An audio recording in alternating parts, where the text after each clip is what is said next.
Welcome everybody. We are here for our virtual town hall meeting with Senator Biss. Thank you for joining us all. Just a quick little housekeeping rules for you guys that may not be familiar with Facebook Live. Below you can have all the comments and we'll be able to see those comments and you guys can ask questions. This is an interactive live event, so you can ask questions to Senator Biss. And we'd like to kind of get all of your questions and comments, so go right ahead and feel free to kind of post those in the comments. But to get going, we'd like to welcome you all, and if you would, in those comments, just let us know what part of the state you're from, because we are broadcasting across the state, so we'd be great to get some information from you guys. So that being said, I'd like to welcome Senator Biss and thank you for joining us to talk a little bit about our early intervention program and some of our early childhood programs in the state of Illinois. And I'd also like to welcome the wonderful Ashley Jackson Wells, who's been a great advocate for early intervention, for joining us as well to help us facilitate this conversation with you today. So thank you. Wonderful. So if we could start, I'll kind of get the questions going, and then we'll see where people kind of Do you mind, if I interrupt, do you mind introducing yourself so that yes. everyone knows who they have the pleasure of hearing from? Yes. Well, most of you probably know me. I'm Benny Delgado. I'm president of the Illinois Developmental Therapy Association. I'm a developmental therapist and owner of Leaps and Bounds Family Services in Lombard, Illinois, and we specialize in providing early intervention services. Thanks both Benny and Ashley for being with us this afternoon. Thank you. Yeah. Really appreciate you taking the time to have this conversation. It's an important one. Yes, thank you. So yeah, with that being said, again, thank you for your willingness to join us, and this evening, and to take some of the questions from our community of families, who access early intervention services in our program. So if you wouldn't mind beginning by telling us a little bit about your familiarity with the Illinois Early Intervention Program and any personal experiences you may have had with it. We were talking before we began this session about the 2 years that I spent chairing the Human Services Committee in the Senate. That was 2015 and 2016. I was the chair of the Human Services Committee when the terrible 2-year budget impasse began. And unfortunately, I was still chairing that committee a year and a half later as that budget impasse was ongoing.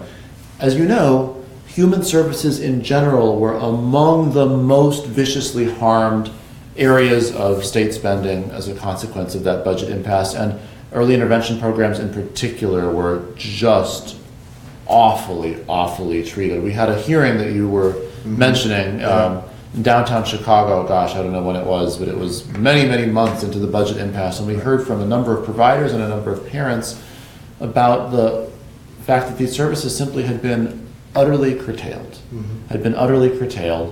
And the point that I'm sure we're going to discuss particularly with Ashley momentarily is that if you are an 18-month-old with a learning difficulty or a delay, 6 months is a lifetime. 6 months is a lifetime. The beauty of the EI services is that making that intervention at a particular moment and surrounding that child and that family with the services they need can be the difference between kindergarten readiness and then a lifetime of learning difficulties. And so when we saw that because of Bruce Rauner's budget impasse, the state was depriving families across Illinois of this service and then saying, hey, wait 6 months and we'll see if we fix something, that's just inhumane. It's vicious. It's cruel. I have close friends who contacted me about their inability to provide needed services for their small child, and they were able to cobble together the extraordinarily significant financial resources by borrowing from all kinds of relatives to continue affording the services. But that is not a reasonable expectation to be placed on any family. And certainly families, not only families living in poverty, but families in the middle class had oftentimes no ability to make those accommodations, and it is just fundamentally wrong. And now as we find ourselves in 2017 with the budget impasse over, as you said before we came on camera, the situation is less awful, but it's not okay. Right. And so I would love to hear from you not only what we've gone through as a state, but where we are now and where we need to go to ensure that these fundamental services are being provided to families that just utterly rely on them for their own sense of security about their children's future. And I think there's no better to kind of give us some insight about that from a mother who's access to services. So Ashley? Absolutely. I was fortunate in that the deepest part of the impasse, my child was preparing to age out of early intervention, which came with it some benefits and some setbacks. But it was at that time I started advocating for the families that... Do you mind sharing with us how old your child is now? Oh, absolutely. So Nova, my kiddo that was most recently in EI, just celebrated their 5th birthday on Tuesday. Is doing great, full day preschool now. But it's been a long journey to get them there. And as you said, every day matters. We were fortunate enough that when Nova came home from NICU, we were able to immediately start early intervention services. But as you mentioned, it's gotten better, but it's still not good. So I would love to hear from you more about kind of twofold. So we know that lack of services, lack of access to services, every day matters. As a parent, I can tell you every single day that your child can get services is really important.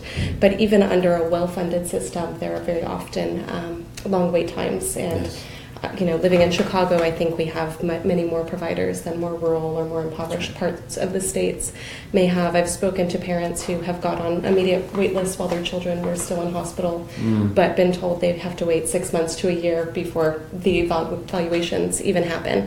So I'm just curious, any ideas or strategies you have, not only to ensure that these services are protected and funded, but that we can improve upon them. Yeah, this is something that I think we have to talk about always, and particularly now in Illinois, as we've seen such deterioration in our human service safety net and infrastructure. The question is not just how you restore the budget, though, hey, that's really important. The question is then additionally, how do you actually rebuild the capacity to provide the service?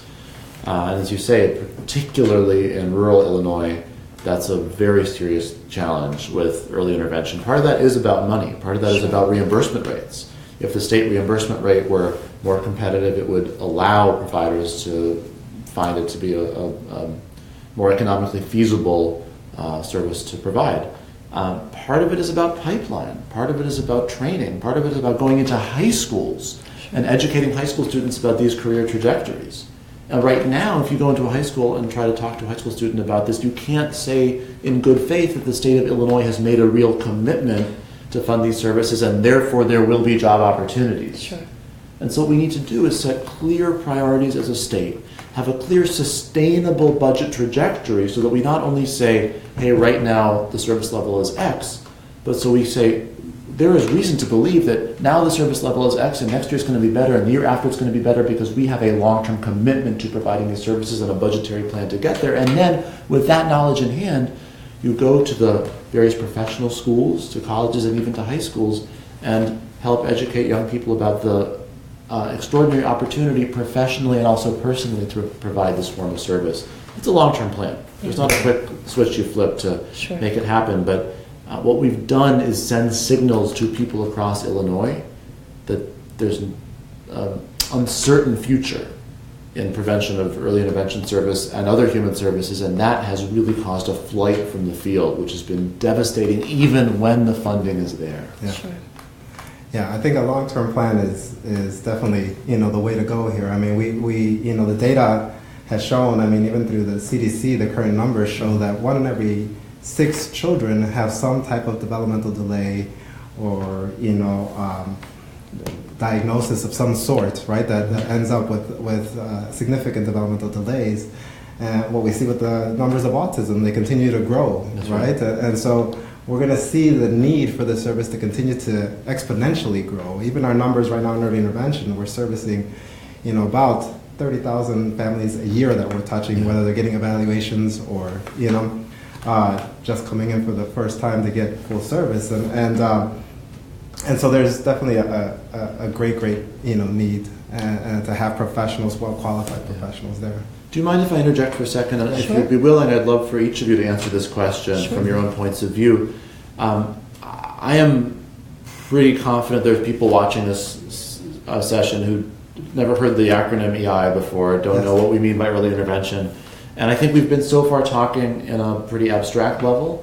If you're comfortable sharing what the indications were that NOVA was in need of EI services and what the services were and how those services helped support NOVA and achieving kindergarten readiness. And then if you afterwards, Benny, would be willing to talk a little bit on a concrete level about the range of different services covered by EI and why they're so crucial and how they change lives. Yeah, absolutely. Absolutely. So my youngest, Nova, is a surviving 24-week micro-preemie.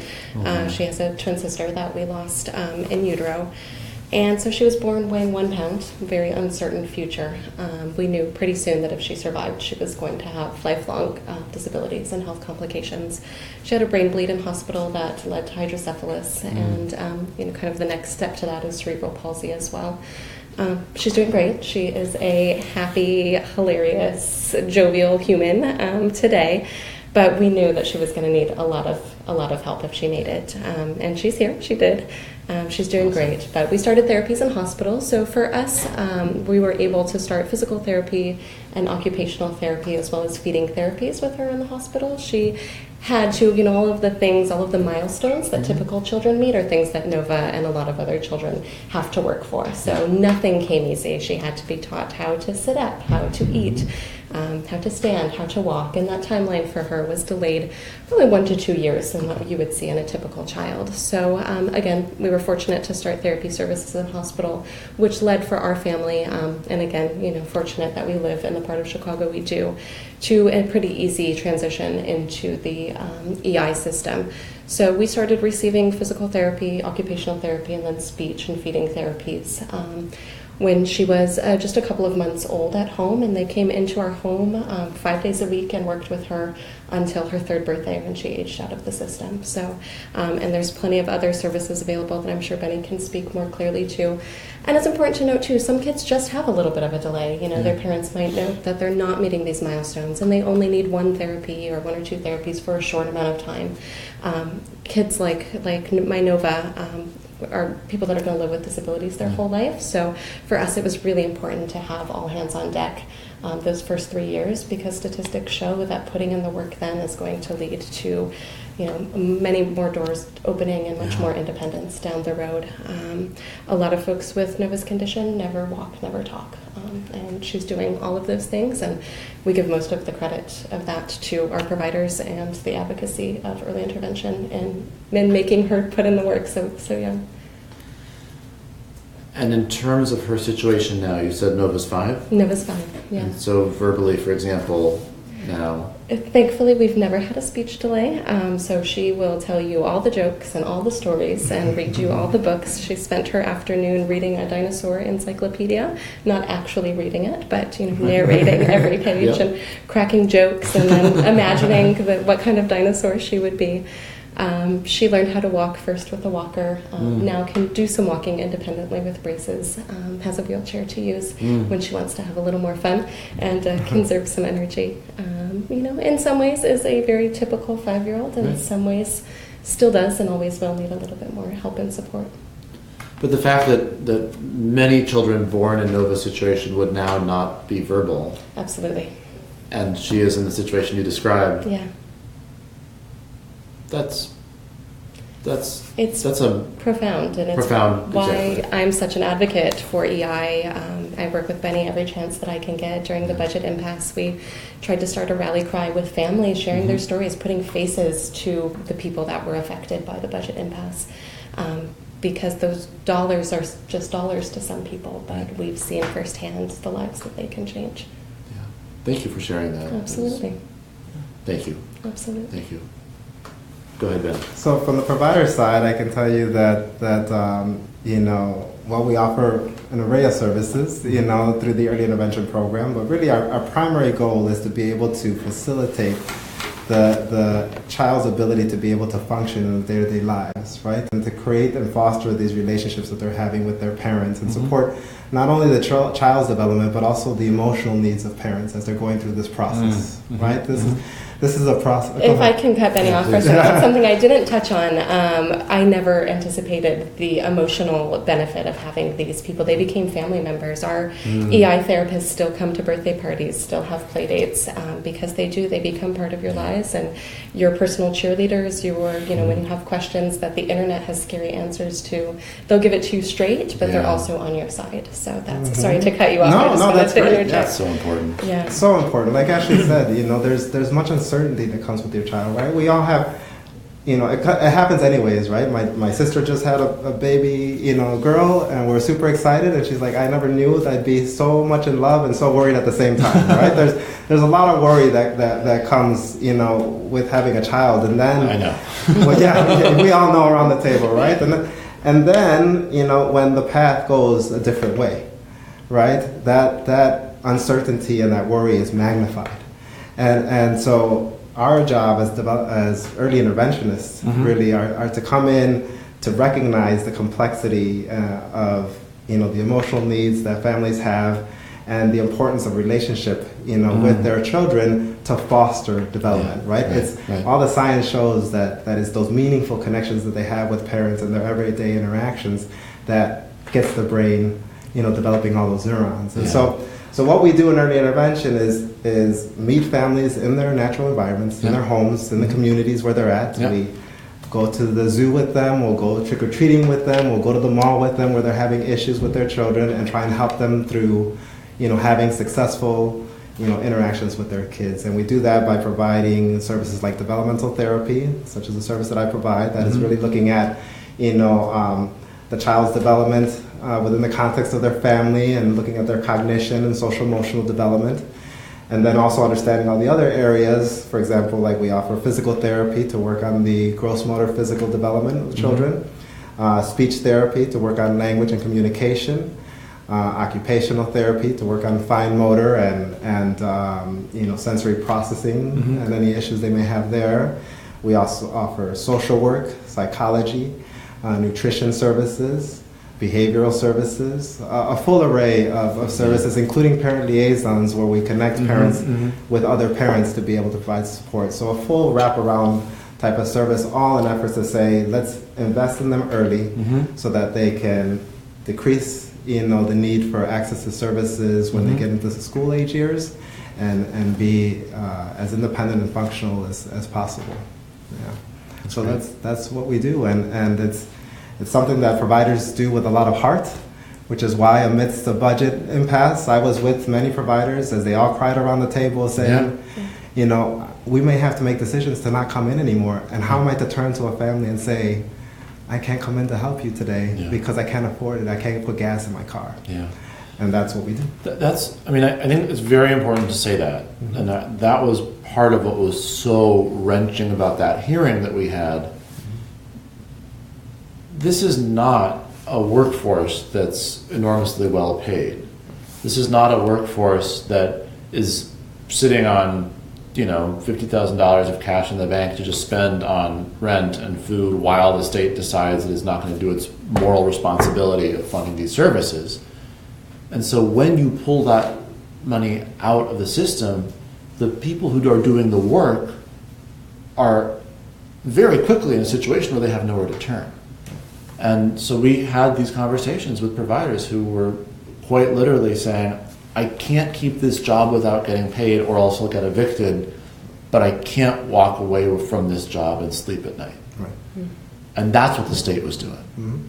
It's so fundamentally immoral. Right. It's so utterly wrong. And I think, there's a lesson here. What do we have a government for? Why are we here in the first place? And it's the responsibility of our society to figure out which problems we cannot solve alone, that we must solve collectively, and then we build government to do that. And when government walks away from that responsibility, you start to ask yourself, why do you even have a government in the first place? This is at the base of everything that we have to be doing. So, another thing is a great lead-in, I guess, given the experience that you've had so far with the way things have been going and the position that you've in. If you were to be elected governor, what would you do differently, or specifically, what would you do to ensure that services like these can continue to be provided, and we're not in a situation where people have to make tough decisions like we had? Yeah, two things. Number one, let's just be real here. Our tax system in Illinois is completely screwed up. It's antiquated. It's unlike most states. It's unlike our neighbors. It's inequitable. It's vicious. If we want to have a government that properly invests in the services that people rely on, we have to have a modern tax code that's built for a 2017 economy, or when I'm governor, will be a 2019 economy. That starts by repealing the flat tax provision of the Constitution. We're only one of 4 states that does that. We're one of 4 states that says that when Bruce Browner makes $188 million in 2015 or $90 million in 2016, it is illegal to ask him to pay a higher tax rate than an early intervention worker who's paid $35,000 a year. That's crazy. That's not how Wisconsin does it. It's not how Iowa does it. It's not how Missouri does it. It's crazy. And if we want to have a modern government for a modern society, we need a modern tax code for a modern economy. That's number one. But number two, early intervention providers and human service providers in a variety of fields across the state will tell you that in bad times and good, human services have been at the back of the list. Human services for the most vulnerable, because the vulnerable don't have a political voice, have been the first on the chopping block. And we need a fundamental statement of principles of what government is here for, and then we need to live by that every single time we make a budget, because a budget is the most fundamental statement of values that we ever produce in government. And this notion that we have seen exist, I'll be honest, under both parties, that the voiceless can be the piggy bank used to balance the budget, Sure. has got to stop. Has got to stop. You spoke earlier to having a long-term goal, but didn't go into depth with that in addition to restructuring the tax code and opening the door for there to be more funding. What steps do you feel that you would take to protect these services long-term? I think we need to be clear about the role that the state should play in supporting families from the minute the child is born. Sure. And that includes families whose children are experiencing delays. That includes families whose children are not experiencing delays. So we have legal and state constitutional and federal civil rights mandate that says if you're 8 years old, you got to have access to public school, whether you're a person with a delay or a developmental disability or not. And sure enough, everybody in Illinois can go to a public school. Now, we know that we've got big problems with funding schools, and there's a lot to say about how that ought to be done better, but at least we've taken the step that views that service as a right. Sure. We're not clear about that prior to elementary school eligibility. We're not. We don't have access to universal child care. We don't have access to universal early childhood education, and therefore we don't have access to these services for all children regardless of their intellectual or developmental status. And so I think we need to fundamentally change our social contract. I think we need to say, look, the role of government should be to provide this fundamental service that supports families, that strengthens neighborhoods, that makes communities more functional, and that, by the way, is economically massively beneficial to us in the long term. And then you can have a civil rights conversation that says that these services must be universally available and there must be extra supports for children who are in need of those supports. That's an attitude shift. I think it's an attitude shift that most people agree with, right? Most people don't think that you ought to be able to have to pay, college tuition rates to have childcare for your infant if you also want to be able to work. By the way, we also ought to have family leave policies so that you're not obligated to go back to work when your child is 8 days old, 6 days old, as is the case in Illinois and America today. And so this full question about what is government here for, what services should every family be able to count on, and what is our communal responsibility to come together to provide, we're just got to make a fundamental change there. And I don't think we should accept this idea of early intervention services or child care services as a luxury. Sure. They're not. They're not. So we shouldn't treat them like one. Yeah. I think that, if I may, Benny, rolls kind of naturally into what was my final question, which has somewhat to do with the school system and the way that we treat and fund public education. Right now, when children turn age 3, quite literally on their 3rd birthday, they're ushered out of the early intervention system, which is a very bittersweet day for most families. We scheduled appointments on my daughter's birthday just so we could get in that last bit with everybody. And then the next support is the public school system. That's where they're funneled into at age 3. And so very often these schools, and again, I'm speaking from a Chicago public school standpoint, with a little bit of spillover knowledge for the rest of the state, they're not equipped. And the the departments within the CPS system that are taxed to deal with these transitions are as well underfunded, underappreciated, and somewhat bitter about what they're doing. It took months of calling and pushing papers to even get a response from them. And so so it took months of making phone calls and pushing papers to even hear back from them. And so supposing you hadn't made months of phone calls. Oh, I mean, we would probably still be waiting. There was no proactivity on their part. I'm sure they get all the information from the state that this kiddo is now on your caseload. But nobody ever reached out to us. It was all us advocating. And I'm self-employed, so I have the luxury of time and access to resources that allow me to pick up the phone 3 times a day or show up at an office and say, I'll sit here until somebody can speak with me. But even then, my daughter needed a school that was wheelchair accessible.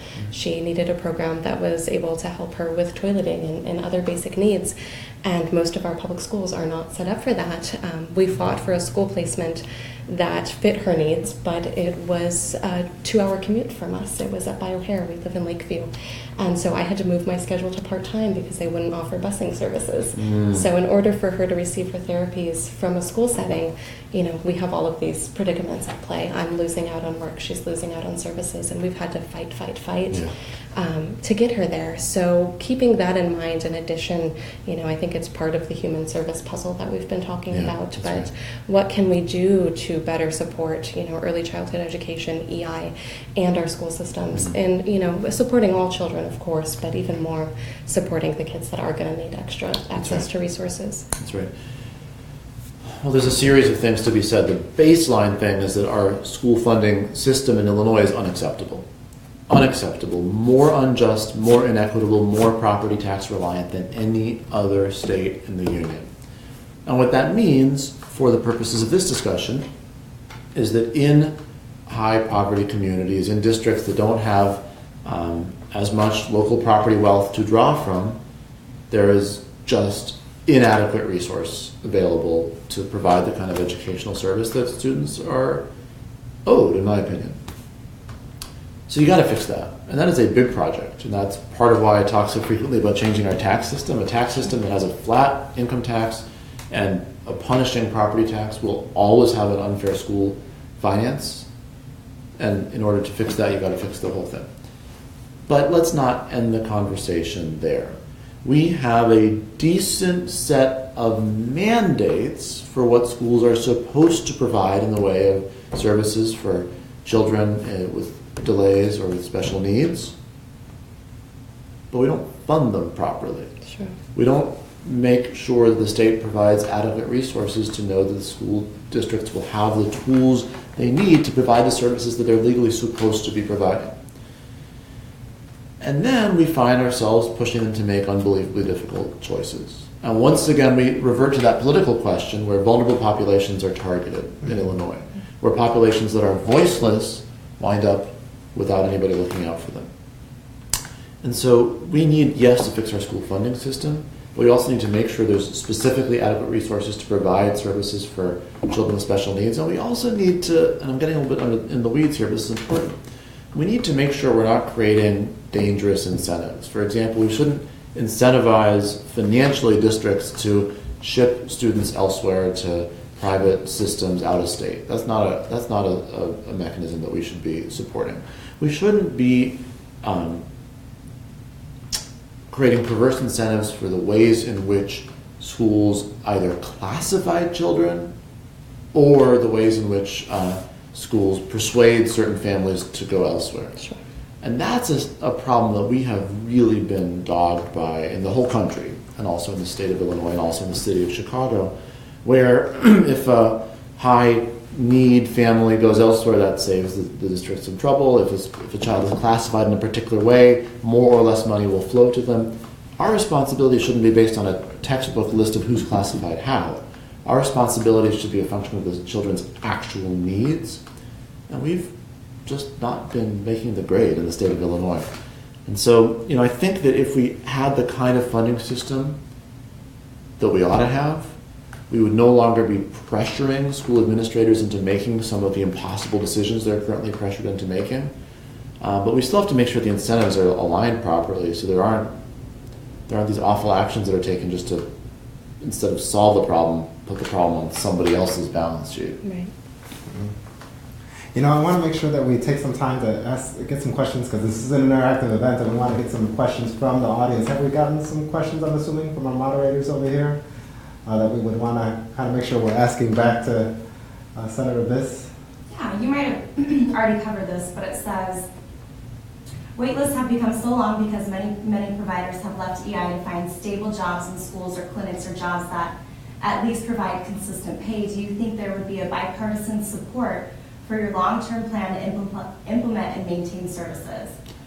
No, that's a great question, and just to kind of piggyback off of that a little bit, you know, another issue, you know, we always want to, as part of our principles in early intervention, to ensure that we have high quality, you know, providers, and we had a recent analysis done on the reimbursement rates for providers, and they have not increased since 2004, and those rates, you know, based on that analysis, will have to increase by 26% just to get cost of living back in February of 2016. That's right. So yes, tell us a little bit more about how you would do that. No, I think that's exactly right. And the questioner is talking about a really vicious circle where funding is cut, so the job stability of people working in the EI field is less, so people in the field leave, so fewer services are available. It's a vicious circle. We have to create a virtuous circle.